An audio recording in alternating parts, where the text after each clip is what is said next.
பாகிஸ்தான்லயே உங்களுக்கு ரொம்ப பிடிச்ச பிளேயர்னா யாரை சொல்வீங்க? பார்பர் அசம். ஓகே, ஏன் அவரை ரொம்ப பிடிக்கும்? அவர் பேட்டிங் பிடிக்கும். ரிசானுல்லா நல்ல பிளேயர். அவர் வந்து எப்படின்னா ஒரு நல்ல பிளேயர். அவர் ஒரு நல்ல ஒரு எப்படி சொல்றேன்னா ஒரு ஹீரோ மாதிரி இருப்பார். ஆமா. ஓகே, சோ அப்ப இந்தியன் பிளேயர்ல யார் ஃபேவரட்? யாரை வந்து இப்போ நீங்க டிராகன் அப்படின்னு சொல்வீங்க? இவர் தான்ப்பா டிராகன் மாதிரி செம்ம. ஆடன்றா உங்களுக்கு விராட் கோலி தான். அவர் தான் கிங்கு. நம்மளுக்குன்னா ரோஹித், கில்லு, அப்புறம் பாண்டியா இருக்காங்களா. ரோஹித் சர்மா ரொம்ப பிடிக்கும். இந்தியன் பிளேயர்ஸ்லேயே எனக்கு பிடிச்சதுன்னா ரோஹித் சர்மா, விராட் கோலி 2 பேர் பிடிக்கும்.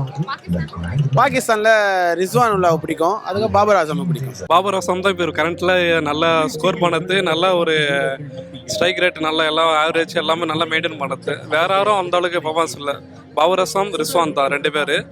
அஃப்ரீடி செகண்ட்ஸ் அஃப்ரீடி வந்து நல்லா பவுலிங் பண்ணுறாரு.